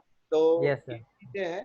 और अदरवाइज आपने जो 44 टाइप्स ऑफ आवरण जो वर्णन किया गया है अलग अलग टाइप का, तो वो आपने कोशिश किया है कि जो 44 टाइप्स ऑफ आवरण का कैसे उसको एलाबोरेट करके समझना है। तो अभी भी हम लोग के पास बहुत सारे चैलेंजेस है आवरण के कंसेप्ट को लेके। तो उसने जो अननोन आवरण में तो उसने तो बता दिया कि जो 12 का सिम्टम बता दिया, 8 को तो बता दिया कि भैया आप उसके आवर्य और आवर का कंसेप्ट के आधार पर, आवर्य और आवर के आधार पर कौन सी बढ़ा हुआ कौन सी घटा हुआ है, तो उसके आधार पर आप लक्षण को तो आप समझने का प्रयास करिए। तो वो भी एक हम लोग को एक कंसेंसस बनाना पड़ेगा कि आवर्य में क्या होता है कि स्वकर्म हानिर्भवति, आवर्य में क्या स्वकर्म रुद्धिर्भवति हो जाता है। तो उसके हिसाब से कुछ चीजें हम लोगों को डायरेक्ट रेफरेंसेस जहाँ मिलती हैं कि डिसीजेस को समझने के लिए, जैसा आपने अच्छा एग्जांपल कोट करके बता रहे थे कि वहां पर एक मधुमेह में आता है डायरेक्ट, और उसके साथ साथ में वायुर्वृद्धो रक्तीन आवृतापति वातरक्त में भी आपको डायरेक्ट रेफरेंसेस मिलती है कि जहाँ पर आपको आवरण की बात करते हैं। तो बहुत सारे ऐसे डिसीजेस है जहाँ हमको डायरेक्टली आवरण की बात करते हैं, वहां पर ऐसे आवरण उत्पन्न होती है। और मेनली वात व्याधि के संदर्भ में भी बात आती है कि एक धातुक्षय और मार्गावरण, ये दो इंपॉर्टेंट कंपोनेंट है, तो उससे वात व्याधि उत्पन्न हो जाती है। तो उसमें एक आवरण भी एक one of the important component है। तो उस हिसाब से आपने प्रयास किया सब चीजों को एक्सप्लेन करने के लिए। मेरा ख्याल से इसमें बहुत सारे जो मॉडर्न कंपैरिजन की कोरिलेशन की बात आती है तो बहुत सारे चैलेंजेस है। तो हम लोग इसको और एक अच्छे से इसको एक हम लोग एक वर्कशॉप या 2 दिन का एक डिस्कस करके उसको हम लोग कोशिश करने प्रयास करना चाहिए कि क्या पॉसिबल हम लोग मॉडर्न के साथ इसको कोरिलेशन कर सकते हैं। तो उस पर्टिकुलर कंसेप्ट को लेके आगे इसके ऊपर विचार करना चाहिए, ये मेरा मन। Thank you. और मैडम एक डॉक्टर साहब का किसी का एक क्वेश्चन आया है, वो उठा लीजिए अगर सर कोई जवाब दे देंगे। यस यस यस, मैं पढ़ रही हूँ। उपाध्याय सर आए हुए हैं हाँ, महफिल में। उपाध्याय सर। अरे वाह, बहुत बढ़िया बात है। उनका भी हार्दिक स्वागत है। चरण स्पर्श है गुरु जी। जी के लिए चरण स्पर्श। उपाध्याय सर नमस्कार। नमस्ते उपाध्याय सर, बहुत अच्छा होगा। एक किसी मैडम ने बहुत क्वेश्चन अच्छा पूछा है, वो आप होगा देख सर। लीजिए। उपाध्याय सर से मैं रिक्वेस्ट करूंगी ऐड करेंगे इसमें, ये चर्चा में बहुत अच्छी चर्चा शुरू हुई है।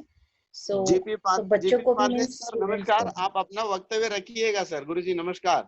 यस, जीपी उपाध्याय सर, आप सुन पा रहे हैं हम लोगों को? ये प्लेटफॉर्म ही इसीलिए है कि ताकि हम लोग एक दूसरे से या सब बच्चों से। मैडम उनको अनम्यूट कर दीजिए, सर को अनम्यूट कर दीजिए। सर को पवन कुमार सर। आनंद पाल जी, ये क्वेश्चन है चैट बॉक्स में। Yes yes yes.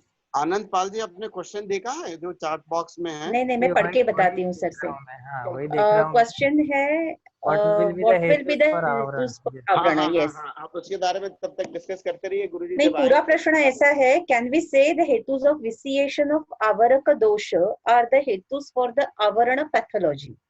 Can we से द हेतु ऑफ विसिएशन ऑफ आवरक दोष आर द हेतुस फॉर आवरण पैथोलॉजी? आई थिंक मुझे लगता है कि ऐसा कोई स्पेसिफिक हेतु आवरक दोष का ऐसा नहीं होगा। ये कंडीशन है वो बाद में जब भी मैनिफेस्टेशन होता है देन ओनली उसको आवरण के हिसाब से समझना वो हमारे ऊपर है, हाउ वी इंटरप्रेट। एक जो कास्ट का पेशेंट है उसको हम सिंपल कास्ट भी कह सकते हैं, उसको वातज पित्तज कफज भी बोल सकते हैं। और वायु के भी रुक्ष शीत लघु कौन से गुण से वायु की वृद्धि हुई, तो उसके हिसाब से भी अगर बेक्ताइक वेद्यम अंशांश कल्पना करे तो और भी ज्यादा प्रिसाइज रिजल्ट। अगर शीत गुण के वृद्धि से वायु की वृद्धियों के कास्ट व्याधि हुआ है तो उसको स्पेसिफिक मेडिसिन दी जाए। वैसे ही यहाँ भी कोई स्पेसिफिक हेतु नहीं होगा, लेकिन ऑफ कोर्स कि ये जो अनुपहत धातु उष्मा स्रोतस वो सभी जो बात मैंने प्रेजेंटेशन में भी रखी, तो उसमें अगर कुछ डिस्टर्बेंस होगा तब ये आवरण पैथोलॉजी विल टेक्स प्लेस। तो निदान के हिसाब से तो ऐसा स्पेसिफिक कोई मुझे लगता है डिफिकल्ट है, लेकिन जब क्लिनिकल मैनिफेस्टेशन होता है तब उसका इंटरप्रिटेशन करने में हमें करना होगा इंटरप्रिटेशन आवरण का। उपाध्याय सर उसमें ज्यादा बोल सकते हैं कुछ जी। कर सर। हेलो। हाँ सर बोलिए। कर बोल सर। रहा हूँ। बहुत बढ़िया प्रेजेंटेशन आपका, बहुत बढ़िया प्रेजेंटेशन आपका रहा है।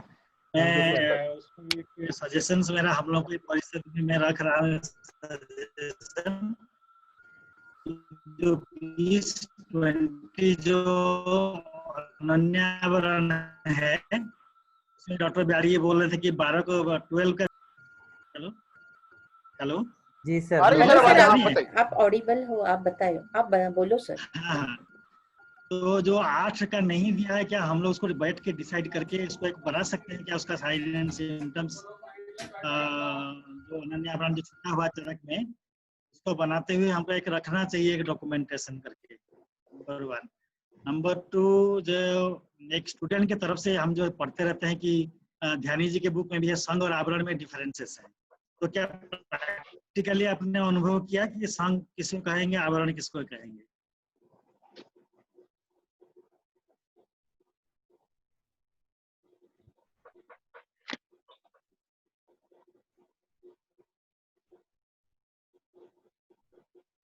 आवाज आ रही है ना? हाँ जी हाँ सर, आपकी आवाज आ रही हाँ। नहीं भाई, यही जो हम ध्यान जी के बुक में पढ़ते हैं ना कि संघ और आवरण में एक डिफरेंसेस दिया हुआ है, तो जी। ऐसा क्या प्रैक्टिकली आपका एक्सपीरियंस है कि हाँ ये संघ है, ये आवरण है? क्लिनिकली मेरा तो उसमें नहीं है, किसी का अगर होगा तो बता सकते हैं। एक्चुअली मेरा हमारे यही साथ एक सीनियर अखंडानंद कॉलेज के रिटायर्ड प्रोफेसर रोग निदान के नयन जोशी सर भी जुड़ चुके हैं। हाँ, वो भी हमारे साथ भी थे नडियाद में, अभी वो एचओडी है।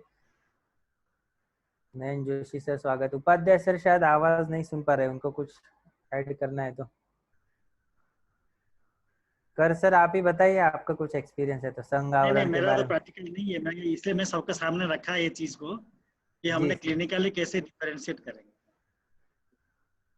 थ्योरेटिकल तो हम पढ़ते आ रहे हैं सब चीज जी को सर। हाँ थ्योरेटिकली, प्रैक्टिकली हम कैसे डिफरेंशिएट करेंगे ये चीज, और किसी का एक्सपीरियंस हो, मैं चाहता हूँ वही शायद किसी का संघ में एक्सपीरियंस हो मुझे तो उसको लगता है शेयर जो ये आवृत के कर्म की वृद्धि और आवृत्त के कर्म की हानि जो है, ऐसा डिफरेंस शायद मुझे लगता है संघ में नहीं दिखेगा।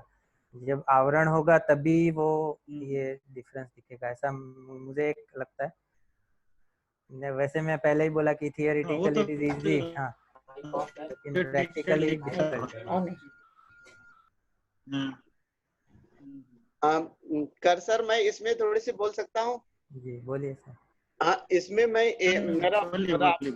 हाँ, इट्स ओपन डिस्कशन है। तो मैं यदि मान लीजिए कोई स्ट्रक्चरल अबनॉर्मलिटी है, कोई स्ट्रक्चर के कारण ऑब्स्ट्रक्शन है और उसके जिक्र कहीं पर भी शास्त्र में नहीं है, जैसा आवरण के कंसेप्ट की बात किया जाए तो, जैसा कि कोई भी आर्गन का स्ट्रक्चरल अबनॉर्मलिटी है तो वो आवरण के संदर्भ में नहीं आता, वो संघ के अंतर्गत उसको ले सकते हैं, क्योंकि आवरण में कहीं पर भी वैसा जिक्र नहीं किया गया है कि कोई आर्गन का अबनॉर्मलिटी होने से वो ऑब्स्ट्रक्शन हो गई है या इंटेस्टिनल ऑब्स्ट्रक्शन हो गई है, तो वो ले सकते हैं। मगर इंटेस्टिनल स्ट्रक्चरल अबनॉर्मलिटी के कारण वो ऑब्स्ट्रक्शन हो गया है, तो ये जैसे हेयर्स या कुछ और भी फॉरेन सब्सटेंसेस एक्यूमुलेट हो गया, वो आवरण में आ सकता है। मगर स्ट्रक्चरल स्ट्रक्चर्स डेवलप हो गई है या ऑब्स्ट्रक्शन हो गया, तो उसको हम लोग संघ में ले सकते हैं क्या? Structural abnormalities of any organ can be considered under sangha, but that cannot be comes under the avarna. ये हम लोग ऐसा सोच सकते हैं क्या? जी सर, स्ट्रक्चरल को ही ख वैगुण्य बोल सकते हैं हम, ख वैगुण्य और वहीं पे संघ होगा।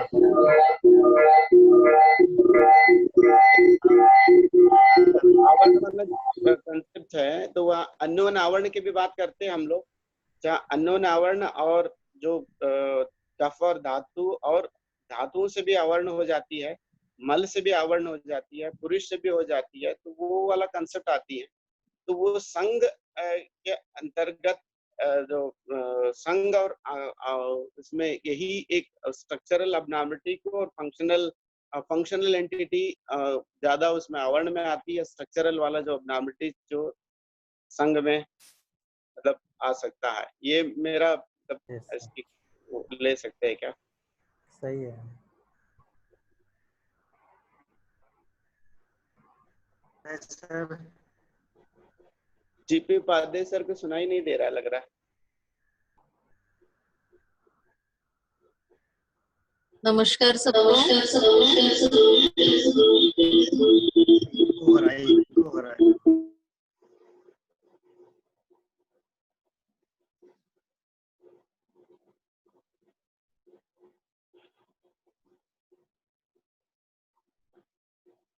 तो हैं म्यूटेड है, इसलिए शायद आवाज नहीं आ रही है। म्यूट होगा सर का, तो अनम्यूट शायद करने के लिए एक बार फोन कर दे क्या? हमने एक बार फोन कर देता हूँ। हेलो, होस्ट कर सकते हैं ना ऑन म्यूट? सर को फोन करना पड़ेगा क्या लग रहा है? हाँ, वो अपने आप नहीं कर दीप्ति पा मैडम कुछ कहना चाहती है। मैडम बोलिए, दीप्ति मैडम आपकी आवाज आ रही है। सर एक चीज मैं ऐड करना चाहूंगी। मैडम बोलिए, सुनाई दे रहा है। हाँ बोलिए मैडम। हाँ, संघ का जो कंसेप्ट है वो जो हम ऑब्स्ट्रक्शन के लिए लेते हैं, ऑब्स्ट्रक्शन के विषय में तो संघ ठीक है। आवरण का जो कंसेप्ट है वो केवल वाद के लिए लिया गया है, केवल वाद में ही आवरण बताया है।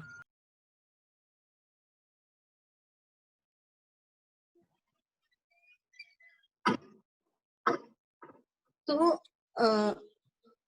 मॉडर्न टेक्नोलॉजी से हम संघ तो देख सकते हैं, ऑब्स्ट्रक्शंस तो देख सकते हैं, लेकिन आवरण का कंसेप्ट मुझे ऐसा लगता है कि ट्रीटमेंट की दृष्टि से ज्यादा इम्पोर्टेंट है, क्योंकि जो शोधन चिकित्सा बताई गई है वो आवरण में शोधन चिकित्सा बताई गई है, और वो भी स्पेसिफिकली वात दोषों के लिए।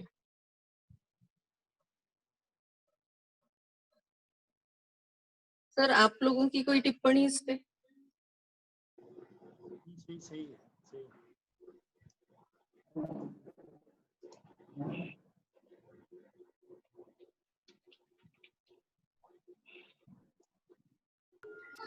हेलो, मैंने उपाध्याय सर को रिक्वेस्ट की है, सर अभी बात कर रहे हैं। हेलो। हाँ ठीक है, और लोग यादगी सर इस बारे में दीप्ति जी का जो क्वेश्चन है इस बारे में यादगी सर। एक्चुअली मैं पूरा सुन नहीं पाया, एक्चुअली मैं उपाध्याय सर को फोन करने में चला गया, तो तब तक मेरे यहाँ पे भी बहुत डिस्टरबेंस है और आवाज कटी कटी जैसी सुनाई दे रही है। So I am also not able to listen everything very clearly. I think network की वजह से है। नेटवर्क ने एट ए टाइम बहुत सारे लोगों ने वापस माइक स्टार्ट किए हैं ना, अनम्यूट के, इसकी वजह से शायद होगा। नेटवर्क तो है ही प्रॉब्लम। एक्चुअली ये चीज आपने ना वार्षणेय सर अभी तुरंत बताया ना कि पहले ये बात आपने बता दी होती ना कि सबको एक डिस्कशन होगी, तो हम लोग सब उसी हिसाब से सब लोग। अरे सर ये तो अप्लाइड है, ये तो सब लोग बैठे, मैंने तो इसलिए फिर ऑफिशियली कह दिया ना, मैं तो सोच रहा था सब अगले वीक से इसको सबको मतलब। हाँ सर बिल्कुल, क्योंकि पर्पज तो हमारा यही है ना। यस, और जैसे हम लोग ये कंडक्ट करेंगे उसके आगे भी कुछ सजेशंस रहेंगे तो हम लोग ऐड करेंगे, जैसे कि लास्ट इसमें सजेशन था, उसके बाद पता चला कि there are few more points to be discuss. तो अभी इसके लिए इस टाइम पे जो हम लोग अभी ये सेशन कर रहे हैं उसमें वार्षणेय और पवन कुमार सर ने ये बताया कि this is open for discussion right now. So इसमें भी और किसी के कुछ सजेशंस रहेंगे, so those all are welcome. And क्योंकि after all what is the main aim for this all activities, जो आज तक हम लोग एक ही प्लेटफॉर्म पे, मीन्स अभी कोविड का तो छोड़ दीजिए, लेकिन बहुत महीने हो गए हैं हम लोग का किसी प्लेटफॉर्म पे कुछ ऐसे शास्त्र के बारे में, रोग निदान के बारे में अपने प्लेटफॉर्म पे ये डिस्कशन होना, इस सब चीजों को बहुत सारे वापस वो स्ट्रीमलाइन करने के लिए हम लोग ये एक्टिविटी शुरू कर रहे हैं। सो जिसे भी नेक्स्ट टाइम जो ये रहेगा, जिसे भी कुछ एडिशनल इंफॉर्मेशन बतानी है या कुछ एक्सपीरियंस बेस्ड कुछ केस स्टडी डिस्कस करने हैं उस टॉपिक के कंसर्न में, तो दोस्त ऑल आर वेलकम।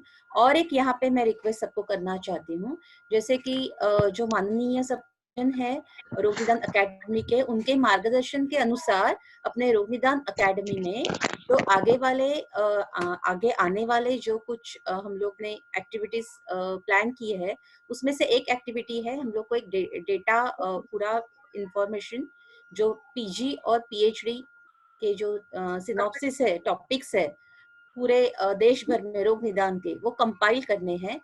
सो मैं सबको रिक्वेस्ट करती हूँ, सब एचओडीज को, सब स्टूडेंट्स को, कि आपको ग्रुप पे ऑफिशियल मेल आईडी आपको शेयर किया जाएगा, उस मेल आईडी पे अपने अपने डिपार्टमेंट के हो सके उतने सारे टॉपिक्स कंपाइल करके with name of the student and guide please send to Rog Nidan academies mail. करना है क्या? ये और एक रिक्वेस्ट है। जीपी उपाध्याय सर का आवाज आ रही है शायद, देखिए। यस, आवाज आ रही है। हाँ सर आप बोलिए सर। नहीं, क्या बोला, मैं तो सुन रहा हूँ, मैं लेट आया, मुझे ज्यादा जानकारी नहीं है। वो आवरण के बारे में आपका अनुभव शेयर कर लीजिए गुरु जी। आवरण ऐसा है, मैं कई बार एक शहर पढ़ता हूँ हम टीचर्स के लिए, अच्छा। कि आयुर्वेद का साथ हमने कुछ यूं निभाया है, जो हमको नहीं समझा वो विद्यार्थियों को समझाया है। तो ये आवरण भी कुछ ऐसे ही मुद्दा है, इसी में से एक है। लेकिन ये बात सही है कि ये प्रैक्टिकल एस्पेक्ट है, जैसा कि व्यालकी जी बोल रहे थे। और मैंने अपनी किताब में एक ये मार्गावरोध और आवरण का भेद लिखा है। अच्छा, ये रोगी रोग परीक्षा पद्धति किताब है। जी जी। तो वस्तुतः आवरण को कभी भी गति के साथ जोड़ के देखना। आवरण वायु का होता है, और जो भी चलमंत पदार्थ हैं, जिनमें गतिशील पदार्थ हैं, वो भी आवरण कर सकते हैं। ठीक है, तो इसीलिए जिसका भी गति कम होगी वो वायु को आवृत करेगा। और आवरक, जैसा कि आनंद पोल जी बता रहे थे कि आवरक के लक्षण दिखते हैं, आवृत के लक्षण नहीं दिखते हैं, ये बिल्कुल सत्य है, बिल्कुल सत्य है। नाड़ी परीक्षा में भी इसी तरह से आवरण का पता लगता है।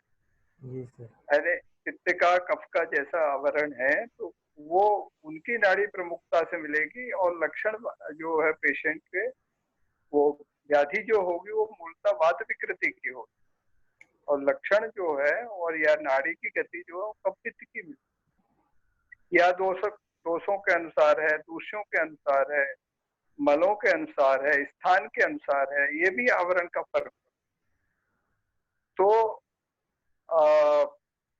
थोड़ा ये मतलब जल्दी समझ में आने वाला नहीं है, आचार्यों ने खुद ही कहा है इस बात को, है ना। केवलम देश युक्तो वा धातुर्भावृतो नीला विज्ञेयो लक्षणों हाभ्यम चिकित्सा चा विरोधता।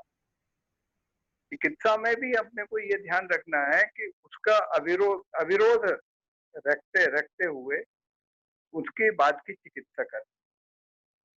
ठीक है, और जैसा डॉक्टर व्यालगी जी बोल रहे थे कि संग बिल्कुल अलग चीज है, मतलब वो बाहर से भी हो सकती है और अंदर से भी हो सकता है, जबकि आवरण बाहर से ही होता है, आभ्यंतर ही होता है, बाहर नहीं होता। अवरोधक के लक्षण नहीं मिलते हैं, संग के लक्षण नहीं मिलेंगे। जो रचनात्मक विकृति के कारण अवरोध होगा, तो जिस रचना की विकृति से हो रहे हैं उसके क्रियात्मक सिम्टम नहीं मिलेंगे, वो रचना विकृति के लक्षण मिलेंगे।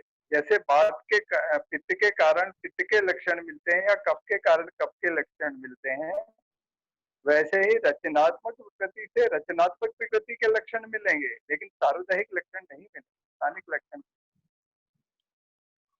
तीसरी बात, आवरण में आपको आवृत को हटाना पड़ता है। ठीक है, अविरोधी चिकित्सा करना है, और अविरोधी चिकित्सा मतलब वात का प्रकोप ना हो और वृद्धि ना हो, ध्यान रखना बहुत जरूरी है। तो एक साथ कई बार ऐसा लक्षण हम लोगों को देखने को मिलते हैं पेशेंट में क्लिनिकली, कि कहीं वात वृद्धि के लक्षण मिलते हैं और कहीं वात क्षय के लक्षण। अब ऐसी अवस्था में हम क्या करें? आवरण वाले रोगियों में ऐसा होता है कि पूर्ववर्ती और परवर्ती जो लक्षण, मान लीजिए किसी को बाहु ऊर्ध्व प्रांत में अवरोध है, तो बाहु के अग्रभाग में उसको वातक्षय के लक्षण मिलेंगे, और सारे देह में वात वृद्धि के लक्षण मिलेंगे। और जिस दोष का आवृत, जिस दोष से आवृत है, उसके लक्षण बाहु के आगे मिलेंगे, पीछे नहीं मिलेंगे। समझ में आ रही? तो हमको गति का ध्यान रखना है, और स्थान का, जहाँ आवृत हुआ है उसका पूर्ववर्ती स्थान, परवर्ती स्थान, उसके हिसाब से, चाहे वो कोष्ठांग हो चाहे बाह्यांग, उसी के हिसाब से हम क्लिनिकली सोचेंगे तो कंफ्यूजन नहीं होता है। मुझे तो नहीं होता है कंफ्यूजन। ठीक है जी सर, बहुत अच्छा चल रहा है, मैं बहुत खुश हूँ जी। अतुल जी आराम से लेट के संचालन कर रहे हैं। वाम कुक्षी कर रहे हैं हम। अरे सर वो लॉकडाउन हो गया है आज हमारे यहाँ फिर दोबारा। ठीक ठीक है ना, कोई बात। हमारे महाराष्ट्र में भी ऐसी गतिविधियां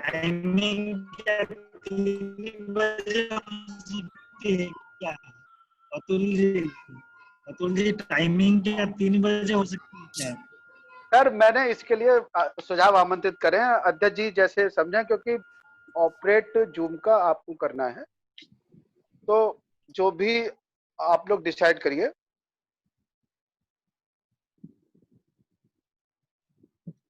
पवन सर जैसा आप फाइनली कर लीजिए ना, क्योंकि आपकी मुझे कोई दिक्कत नहीं, मुझे जूम से भी कोई दिक्कत नहीं है। हाँ सर, तो जूम सबसे सुविधाजनक ऐप है। हाँ, नहीं ये तो सर करना जूम पे ये तो निश्चित है। नहीं, समय का अच्छा है, इसका क्वालिटी अच्छा आता है, इसका रिकॉर्डिंग भी ठीक रहता है इसका। हमने एक ये ऐसे उपक्रमों की एक समिति बनाई थी पिछले कार्यकाल में, मैंने प्री लॉकडाउन कार्यकाल में, उसमें ब्याडगी जी भी थे, ऐसा मुझे ध्यान आता है। तो आप एक उपाध्याय जी से या तो वेटो ले लीजिए कि ये समय उचित है, या फिर 3 लोगों की समिति तय करके एक समय दे दे। हमारे लिए तो सारा ही उचित है। 1 बजे का समय मेरे लिए बहुत मजेदार है, हमारे यहाँ लंच टाइम रहता है, तो मैं बड़े निश्चिंत होके यहाँ बैठा हूँ आराम से। नहीं, ऑफिस आवर्स में तो यही सही है, या फिर मतलब वही चीज है कि ऑफिस आवर्स में करना है या घर के आवर्स में। नहीं तो, वो वही कह रहा हूँ मैं। हाँ, मेरे लिए 4 बजे का समय सबसे उठपटांग है। 4 बजे समाप्त होती है मेरे संस्थान का टाइम। और क्या, वो 3-4 बजे का सर, इसीलिए या तो 1 बजे का विकल्प है या फिर 6 बजे का है, बस 2 विकल्पों में से। तो आप ले लीजिए, अभी चैट पे वोट ले लीजिए। अभी जितने लोग आए हैं वो सिंसियर है और वो आना चाहते हैं, ऐसा मान के चलिए। या फिर ऐसा भी हो सकता है कि आपने बायस वोटिंग की, जो 1 बजे आ सकते थे वही आए आज। अभी नहीं सर, वोटिंग तो 6 बजे की वोटिंग, तो आप ग्रुप पे पूछ लीजिए, थोड़ा सा एक चांस दे दीजिए। नेक्स्ट सैटरडे तक का टाइम है अपने पास। बिल्कुल सर, मैंने इसीलिए कहा था कि 15 जुलाई तक हम ये टाइम दे देते हैं लोगों को, और 2 विकल्प रखेंगे, 1 बजे और 6 बजे का। इसके अलावा कोई नहीं, क्योंकि फिर वो 1 बजे वाला 3 बजे तक खत्म हो जाएगा, 6 बजे वाला आदमी घर के मोड में होगा। 6 बजे मेरे लिए संभव ही नहीं है। अच्छा, 6 बजे नहीं तो फिर आप छोड़िए सर, 1 बजे का ही रहना दो ना फिर, ठीक है। 1 बजे मेरे लिए कन्वीनियंट है। मैं इसीलिए कह रहा हूँ 1 बजे ठीक है, मगर एक थोड़ा सा ज्यादा लंबा खींचने से वो अलग बात है, वो आवरण है ना, उसको लोगों ने और ओढ़ लिया पूरा आराम से। कोई बात नहीं सर, अच्छा भी है विषय। आनंद जी विषय बड़े अच्छे से रखा आपने, बड़ा अच्छा लगा, मजा आया। और पुरानी यादें भी ताजा की, बहुत पुरानी यादें, 15 दिन वाले ROTP की 2002। हाँ, बहुत पुरानी बात। दिसंबर सर, ये ROTP ही हैं जो हम लोगों को मिलाती रही हैं। अब ROTP लगभग बंदी सी हो गई, तो उतना ज्यादा मिलना नहीं हो पा रहा। नहीं हो जाएगा। इस पे जूम पे तो मिल ही रहे हैं सर, इसीलिए। लेकिन अब आज की क्लास में कंडेल सर को जोड़ना चाहिए था। कोई नहीं सर, वो उनको 17 लेक्चर बनाया जा सकता था, पर ठीक है सर, अलग से पूरा होगा। कोई नहीं है सर, आवरण पे भी दोबारा हो सकता है, खंडल सर का दोबारा हो सकता है, यही टॉपिक है। अभी तो थोड़ा टेंटेटिव एक्सपेरिमेंटली चल रहा है। हाँ, अभी तो उस पे चल रहा है। और पवन सर बिल्कुल 1 बजे का और जूम पे ही फाइनल करिए, जिसको जुड़ना है वो इससे जुड़ेगा, और जो नहीं जुड़ पाएगा वो फेसबुक पे देखेगा, क्योंकि हम लोगों ने हम गूगल मीट्स पे भी ट्राई कर सकते हैं, ऐसा कोई अभिनिवेश नहीं है, करके देखते हैं। अरे वो दिक्कत उसमें होती है, उसमें म्यूट अनम्यूट में ही परेशानी आती है, उसमें इस तरीके से हो ही नहीं पाता है।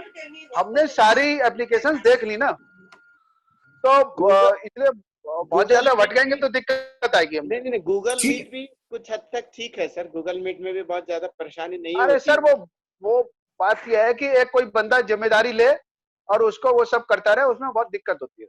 हाँ, अभी तो अच्छा तो दुनिया में बहुत कुछ है ना। नमस्ते। हमारे इसमें खराबी नहीं है, मेन चीज ये है। नमस्ते। चलो, अपने पास अगले सैटरडे तक का समय है, कर लेते हैं तब तक। यही टाइमिंग रखते हैं सर। प्रसन्न सर कुछ बोल रहे हैं, प्रसन्न मोगा साहिब सर कुछ बोल रहे हैं। आगे Sir, namaste. sir, Yes, बोलिए। yes, yes. Namaste. Namaste, Nama- sir. Prasanna. Namaste. Yes, Namaste. namaste, sir. With due respect to all the elders in the group, I would like to place my opinion, my understanding regarding Avarana and Margavarna. Yes. I strongly believe that Avarana and Margavarna are different entity. The text, our Samhita, there are two types of Samprapti. When we study the different disease, there are two types of Samprapti. One Samprapti that explains the disease process as such, and another Samprapti that explains the Lakshana. If you go through the Kasa Samprapti, that explains the Lakshana, that is only Lakshana Samprapti, that doesn't explain the whole Kasa Vyadhi as such. Similarly, the different diseases also, we can quote several examples for this. And the best example to explain the Lakshana Samprapti is Staulya. So Asta Lakshana and specific Samprapti is also mentioned. How that some symptom manifests, that the description is mentioned in the textbook. So if we analyze, the Samprapti is of two types. One is which explains the disease, and another which explains the Lakshana. And I strongly believe that Margavarna, that explains a syndromic presentation occurring in a Rasa Rakta Marga, that is the vascular system, and the occlusion by Pitta or Kapha, and the manifestation is Vata. When we study Avarana, we hear that Avaraka is going to exhibit Lakshana generally. So in that case, it should produce Kapha Lakshana or Pitta Lakshana. Instead, when we study Vata Vyadhis, we say Vayur Dhatukshayat Kopa Margasya Avaranena. So generally, we should get Vata Lakshana instead of that. When we speak about Pitta Vrata and Kapha Vrata, that is not a syndrome, that is only Lakshana Samprapti. That explains Pitta Lakshana, Kapha Lakshana. And Margavarna, it is different. Vata Lakshanas are seen. In the Margavarna, where Vata Prakopa is seen, the best example, the Vata Vyadhi, if you go through Staulya, and one of the complications of Staulya, as explained by Sushruta Samhita, Vata Vikara. And the Dalana says, Medakrita Margavarna. And that is Vata Vikara. And similarly, if you go through, that is Sushruta Sutra 15th chapter, of course. And if you go through Vata Charaka Samhita, Vata Raktadhyaya, at the end of the chapter, Charaka says, Kupite Marga Samrodhan Kafasya Medasya va Ativradyat Anile. Once again, Kapha and Meda is occluding a Marga, but the manifestation is Anila, not Kapha or Pitta, like when generally we say Kapha Pitta Lakshana, Avaraka Lakshana are exhibited. No, in case of Margavarna, it is Vata that is going to manifest. Vata Lakshanas are manifested. And if you go through Sushruta, that is the Ratchula. When you go through Sushruta Uttara, Ratchula, Kapha Pitta Varuddastu Maruto Rasamurchita Radista Kurute Shulam. Once again, Shula, that is Vata Lakshana. The Margavarna by Pitta or Kapha, and the manifestation Shula, that is Vata. Right? And similarly, if you go through the Mutraukasada, that is once again Kapha, Pitta, Margavarna, there the manifestation is Aukasada, urine is not formed. And if you go through Unmada, Vataja Unmada, Charaka very clearly said, that is the context of Unmada Chikitsa, in the context of Unmada Chikitsa, very clearly says, in case of Margavarna Janya Unmada, Vata Unmada, you should not go for Sneha Brahmana. Instead, you have to go for elimination of Margavarna. So in all this occasion, the manifestation is Vata, and that is Margavarna. Whereas in Avaraka, in case of Avarana Vata, the manifestation is Avaraka Dosha. And what is this Avarana? Avarana is Lakshana Samprapti. We have Mutra Vrata Vata, that is a manifestation of Pakshagata. Generally, we see neurogenic bladder, we get neurogenic bladder. Or we get Annavrata Vata in case of that is autonomic neuropathy, we come across in diabetes. that is Prameha, autonomic neuropathy, that is Annavratavata, Purishavratavata. Generally, we come across such manifestation. And our patient of stroke, after the manifestation of stroke, many patients develop constipation, that is Purishavratavata. Similarly, Pittavratavata is seen in case of vasculitis. And Kaphavratavata, as said, that is the respiratory manifestation. Adhisthana is uras, and that is Shwasa Kasadi. So that is where there, in such occasion we will be seeing Kapha Lakshana, Pitta Lakshana. Whereas in case of Margavarna, we are likely to see Vata Lakshana. So that is the difference between these two. And Margavarna usually takes place in Rasarakta Marga. It is very clearly mentioned by Sushruta, Sutrasthana 24th chapter, as well as Charaka, that is 28th, that Sushruta says Margoparodha, Anna Shraddha Arochaka Vaipaka Angamarda Jora Rallasa Tripti Gaurava Ratpanduroga Margoparodha. Margoparodha in Rasa Marga. We know that Rasa and Rakta Adi all Drava Dhatu moves in the same channel, that we know, that is Charaka Sutra, Charaka Chikisa 15th chapter. So Rasa Rakta Marga occlusion. That's what Charaka said. Kupite Marasumrodat Kafasya Medasya Va. Sorry, not that. Kupitasso Samudduya Tatratra Kshipan Gadan Karoti Avrata Margatvat Rasadim Cha Upashoshe. So distal to the site of obstruction there is Rasadidatu Upashoshana, nothing but Rasa for Prinana, Rakta for Jivana, that is ischemia and infarction. Ischemia and infarction occurring at Shiras, then Pakshagata or organic psychiatry, that is stroke or organic psychosis, or in the cardia, heart, that is Ratchula, and it may occur in the Basti, then we say Mutraukasada. It may occur in the limbs, that we say Vatarakta, the Kupite, Margasamrodat, Kafasya, that is what Charaka Chikissa. So, Tatratar Kshipan Gadan, wherever Margavana takes place, and at that particular site, the manifestation develops. So, I strongly believe that, Upadhyaya sir also said same thing.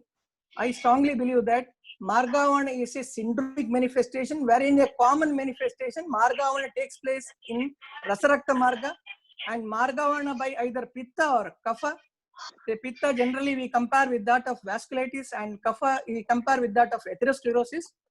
And depending upon the site of Margavana, the Lakshana, and the manifestation is always sudden. It is very clearly mentioned by Vagbhata in Ashtanga Radaya Nidanasthana, I think Prameha Adhyaya, Avrto Doshalingani. So Animittam Pradarshet. Animittam means Akasmat. The manifestation of thromboembolism is usually sudden.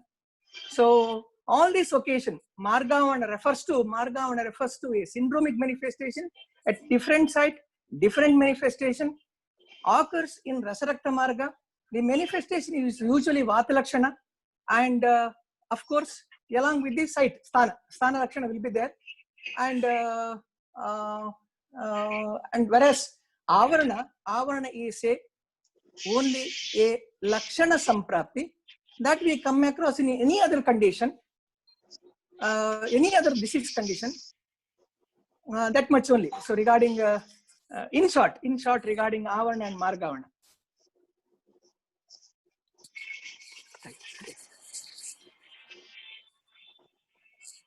This is my view. Pavan sir. Yes, sir. Thank you. Please, sir. I would like to request Pavan Kumar sir to speak few words regarding this. Shall we end? Yes, sir. Pavan Please. sir. Yes, sir. Pawan sir आप इसको conclude कर दीजिए. ठीक है. फिर आवरण से अजीर्ण हो जाएगा. हाँ बैटरी भी खत्म.